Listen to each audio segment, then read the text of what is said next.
What's the meaning of azimuth?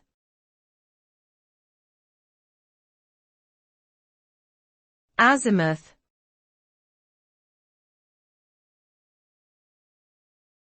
Azimuth.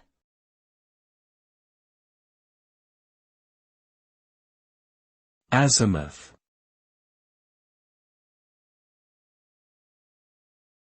Azimuth.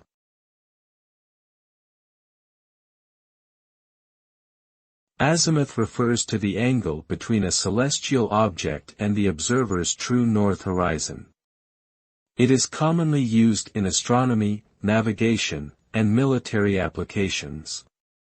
In practical terms, azimuth helps determine the direction of an object in the sky or on the ground.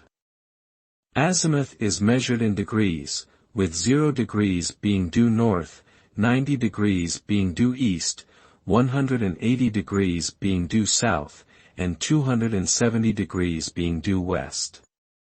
Knowing the azimuth of an object can also help determine its altitude, or height above the horizon.